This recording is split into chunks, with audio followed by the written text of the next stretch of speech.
some truly sick, twisted, absolutely disturbing stuff going on in Canada right now. So our boy Jordan Peterson has lost his appeal to a Canadian court.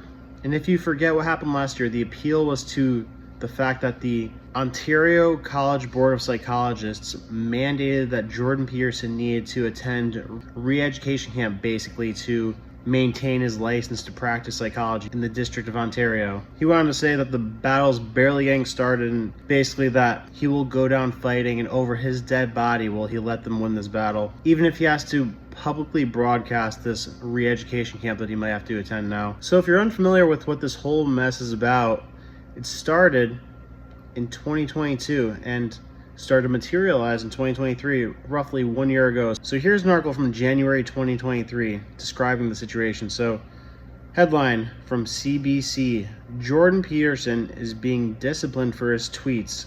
So the College of Psychologists of Ontario ordered Peterson to undergo a media training program, saying that some of his tweets may be degrading the profession and even raising questions about his abilities to be a psychologist. And when this was going down, Peterson was quoted saying, quote, "I can either stop or give up or cede to the demands or continue the fight. I'm not stopping." Peterson later tweeted after this happened, "To clarify, it's been decided I either submit to social media communication retraining or face disciplinary hearing and possible suspension of my clinical license and the right to represent myself as a psychologist." Elon Musk responded saying, "This is deeply concerning.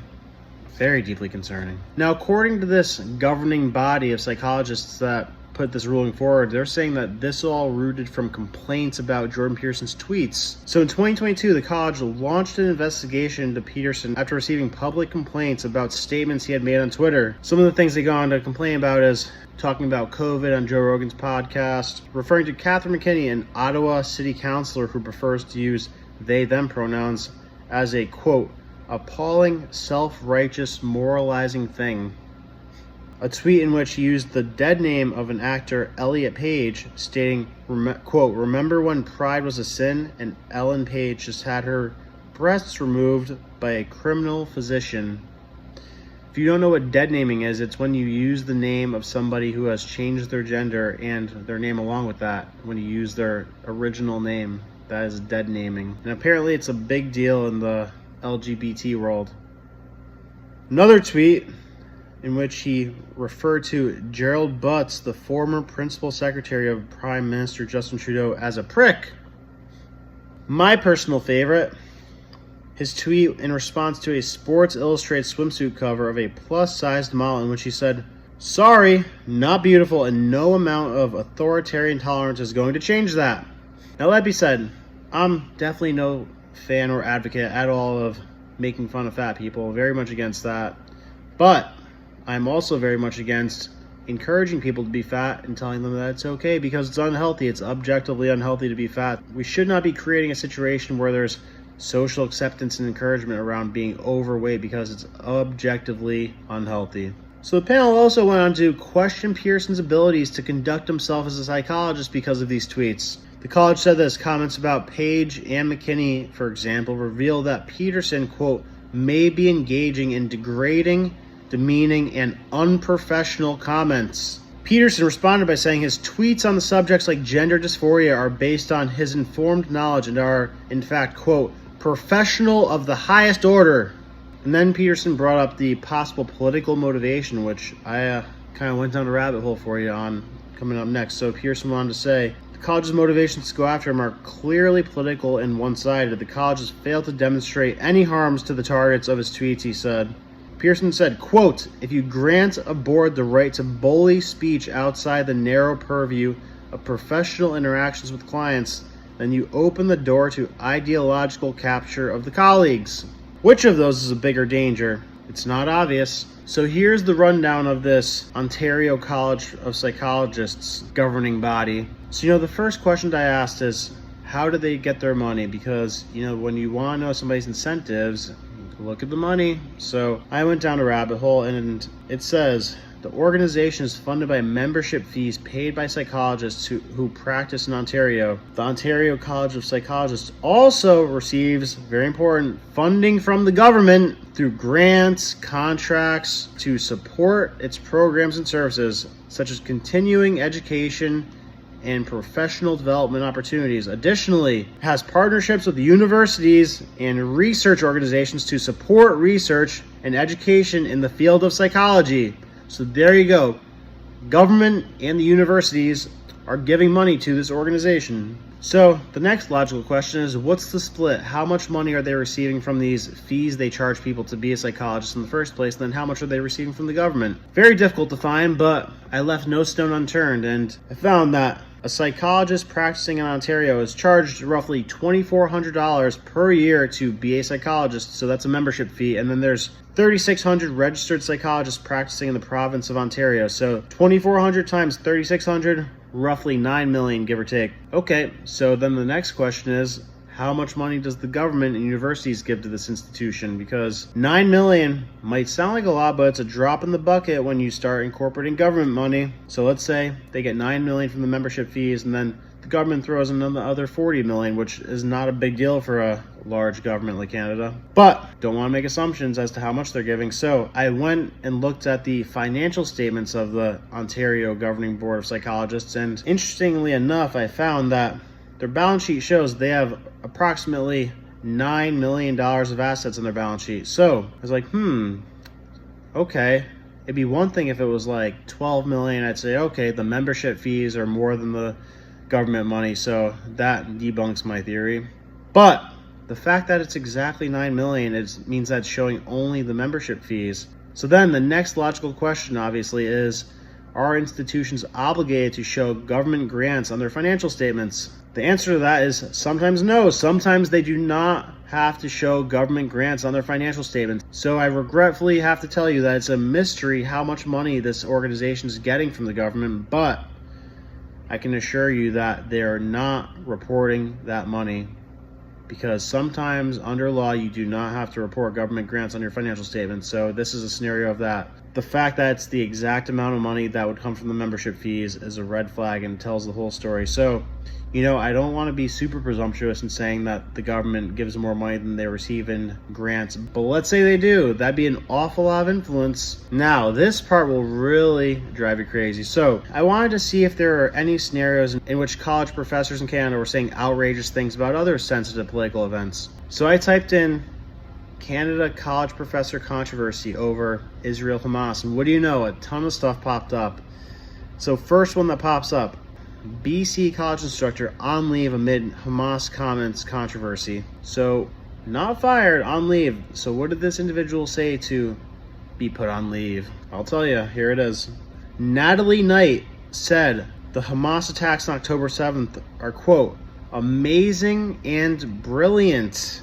So the school went on to say, quote, we are aware that a Langara employee, Langara is the name of the university, shared their personal views during a public event in Vancouver, which has been shared on social media and addressed through news reports. These views do not represent those of the college, and while the matter is under investigation, the employee is currently on leave. The statement reads, we ask for your patience and understanding as we follow this confidential process. However, we are conscious that this has greatly impacted our community. So I went on to look and see, has this person been fired? And nope, not a trace of anything indicating this person's actually been fired. They're just put on leave until the noise goes away, it looks like. So how's that not equal, if not worse, than what Peterson did? This person's celebrating the death of people. Peterson was making social statements. You thought that was it? Not even close. So more college professors advocating for Hamas after the attacks. From Campus Watch, quote, as Hamas rockets rain down on Israel with more than 1,000 Israelis killed by a string of terrorist attacks, several Canadian academics have expressed support online for Palestinians, quote, taking their land back, decrying so-called Israel colonialism. So here's some of the Canadian scholars and professors that have voiced support for Palestine and Hamas. Reported by the National Post, Wilfred Laurier, university social worker, Professor Jessica Hutchinson, who describes herself as a white settler, abolition feminist, claimed Palestinians were taking their land back from settler colonizers.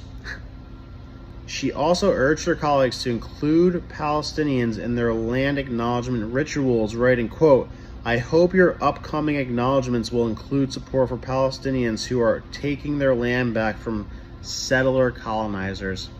University of Toronto political science assistant professor Akia Mali, whose bio notes include that he is interested in feminist and queer theories, wrote on X that he stood for decolonization. Here's a real crazy one. So Canadian Union of Public Employees, which represents over 3,000 academic workers at McMaster, wrote, quote, "Palestine is rising, long live the resistance."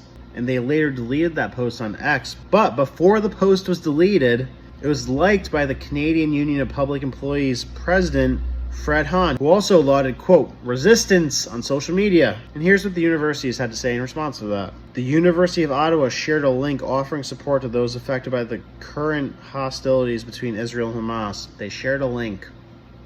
And what did the Board of Psychologist Governors say prompted their action against Jordan Peterson? Complaints. So, were there any complaints about this? Yes, there were. Jewish groups, very disappointed. The Center for Israel and Jewish Affairs spokesman Corey Hahn slammed Canadian academics who chose to side with Gaza. Quote, "Hamas terrorists have beheaded Israel babies, they've assaulted young women, and paraded their tortured hostages around. They've kidnapped more than 100 Israelis, including children and Holocaust survivors. Hamas is responsible for the massacre of over 900 men, women, and young kids." He said, "Shame on these professors." This is probably the craziest one. Quote, "To see the breaking free of Gazans from the world's largest open-air prison containment site, where a majority of the population of Palestinians are already made to be refugees, was an expression and a movement of a feeling of jubilation for that kind of free and liberation to occur. So in that jubilation, I was very energized," said Mali. So here's what the psychology department, ironically enough, had to say about these statements by college professors about the Hamas attack on Israel. Yoel Inbar, an assistant professor in the UTSC psychology department, found Mali's remarks offensive, but still argued that they should be protected by academic freedom. I didn't hear much about academic freedom in Jordan Peterson's case. How strange. Quote, "For Jewish students, the faculty and the staff at U of T, as well as those affected by terrorist attacks on October 7th, hearing a professor suggest that we might have something to learn from Hamas, a Canadian designated terrorist entity, is clearly a call to violence. Not only does Professor Mali suggest that we can learn from a brutal terrorist massacre on innocents, but he felt jubilation in its wake.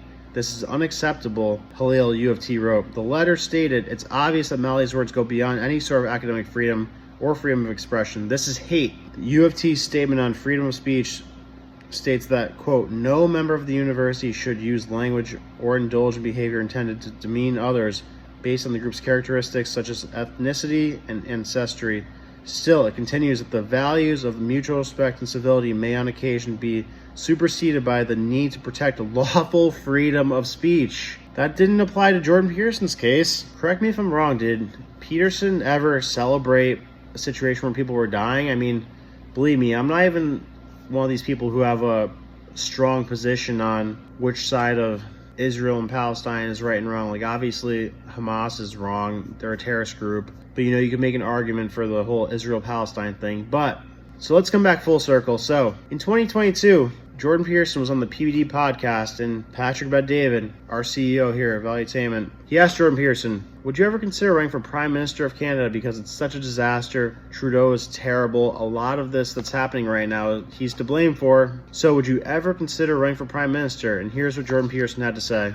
Is there any aspiration where in a moment like this, with all of these weird things taking place worldwide, where maybe you've sat down behind closed doors with your family, with somebody, and have said, you know, Dad, Jordan, why don't you go in there and see if you can be the leader of a great country like Canada and do something about it? Has that conversation ever taken place at this phase of your life? Yes. And? I have had discussions, serious discussions with people about a political career. And first of all, in my current situation, it isn't obvious to me at all that that wouldn't be less effective than what I'm already doing. So That wouldn't be less effective it'd than be what less you're already effective. doing. Yes, it would be less effective for me to. What do you mean by that? Well, I know what you mean by that, but what do you mean by that? I mean, you mean to tell me you're having the same amount of impact now as you would as the PM? No, I think more. You By would a have lot. more. Right now, you're having more impact? Yeah. Look, those are hard jobs, and and you get boxed in very quickly, and they're also brutal jobs, and it isn't obvious to me that I have the stomach for it. I don't really like fights. In fact, I don't like them at all. Part of the reason that I said what I said back in 2016 when I first stood up and voiced opposition to what the universities were doing and also what my government was doing was because I could see where that was going. I could see that it was going to generate conflict of all sorts. I knew, for example, that all this pronoun foolishness was going to confuse thousands, particularly of young women, because there's a very large clinical history of that sort of thing happening for 350 years. Part of the reason I spoke up, and this was a hallmark of my clinical practice and also of the manner in which my family was organized, is like, we're going to have that fight right now. And we're going to make peace, because I don't want to have this fight every day for the rest of my life. I could see the argument at the time that he might have thought that he had more influence and more of an impact doing what he was doing than being a prime minister. But I bet you he feels differently now, because if he was prime minister, make sweeping changes, he'd smash that governing body of psychologists into a million pieces and scatter it to the wind if he wanted to. Or he could just run the country in a proper way where you don't weaponize politics and have extreme political biases, where you come after one side with everything you got and let the other side get away with murder. But that's where Canada's at right now. It's a terrifying situation for free speech. Same thing with Europe. So we're not far off from the US. I mean, we're better than they are, but that's why I advocate so hard for protecting what we have right now and taking back ground when it comes to things like free speech and the values that we all love and are willing to die for. I hope this message resonated with you, because I think it's a very concerning story, especially for a country that's so close to our border. But it's things like this that make me dead set on running for president in 2036, because, I mean, believe me, I would love to, have a nice, relaxing, fun life where I just make money and enjoy family and friends and events for the next 20 years, and then maybe start to dabble into politics after that. But my God, we're not going to have these niceties and luxuries in life if we let what we have slip away. And I'm not willing to let what we have slip away. And I think if we wait too long and take this threat too lightly, then it will slip away. So I really need you guys to increase your level of concern. I know a lot of you guys out there are where I'm at with all this, but a lot of people aren't. Not enough people are. So we have to wake these people up and show them how close we really are to losing the freedoms that we hold dearly. That is my message for the day. I hope this was of value to you. Love you guys. God bless.